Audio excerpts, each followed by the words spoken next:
Just with a show of hands, how many of you are married?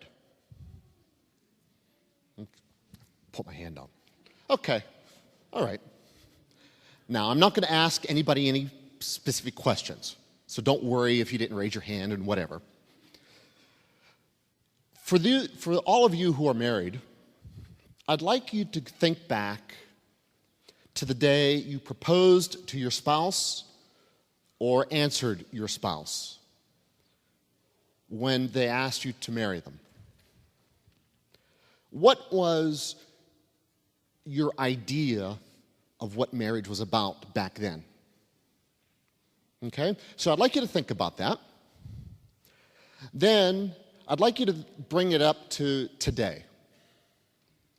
Has your definition of marriage changed or grown since you first proposed or received?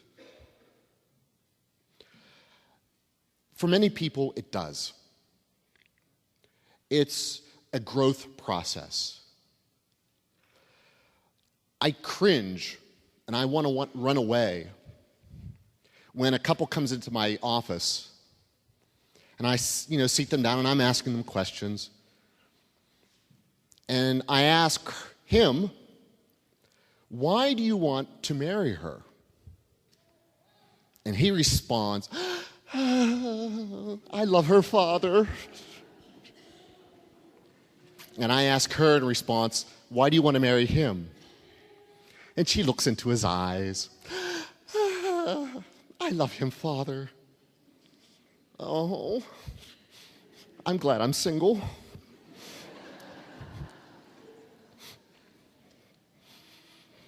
When they have that vapid look in their eyes, and for all of you who do not know what vapid is, it's when you look into somebody's eyes and you don't see anything.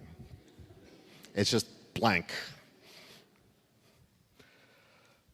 And I'm thinking to myself, they'll learn.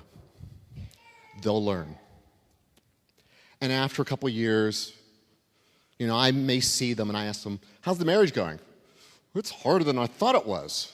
He says, "Yeah." Marriage is not just saying "I do." For all of you who are married, you know that. Marriage takes work. It takes communication. You know that. And it's something that develops over the years. Why is it then that, some couples who are married 50, 60 years, when one spouse dies, shortly after, the other one goes? Because the bond is so great that through that sacrament of marriage, they become one truly.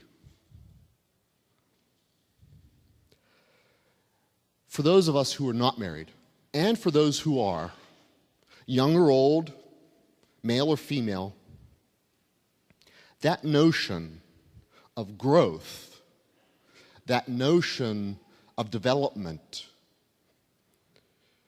is exactly what James is talking about today. He's not talking specifically about marriage, but he's talking about faith. Faith is not just knowing what God is about. Faith is not just believing that there is a God. Faith is not just acting a certain way. Faith is not just doing things because that's what you're supposed to do. For James, faith is something that incorporates the person and that they grow and develop that relationship with God so that because of the faith God gives them, it becomes part of them. And everything they do is done because of faith. It's done within faith. It's done through faith.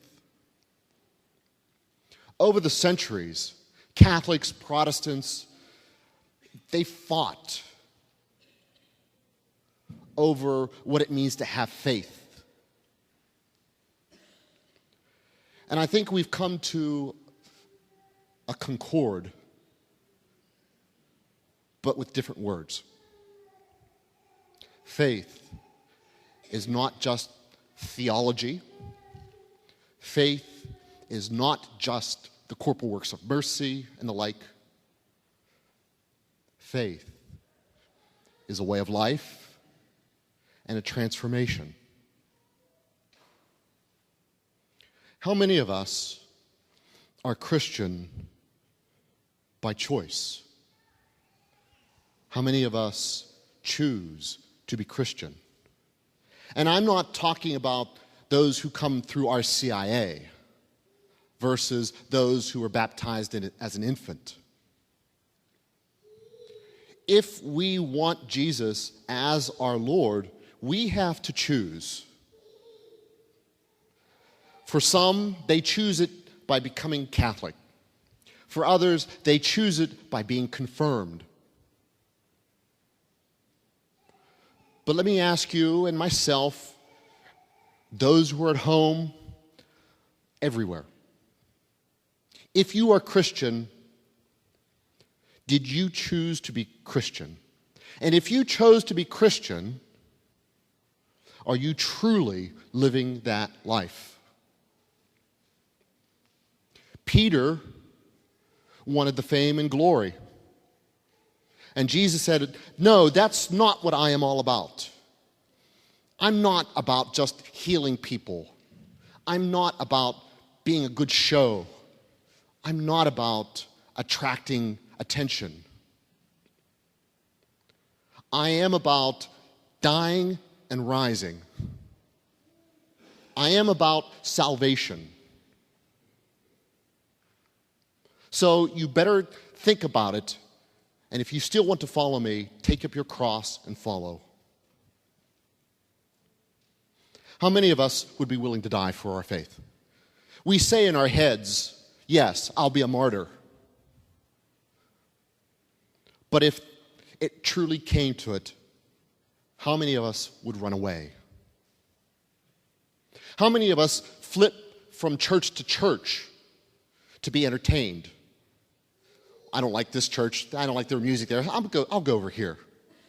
Oh, they have a nice, so I'll go over here. Is this what we're about? I'd like you to think about that. And I like myself to think about that too.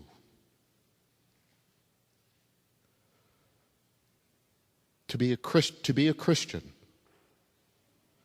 means to be a Christian. Not think like a Christian, not act like a Christian, but to be a Christian.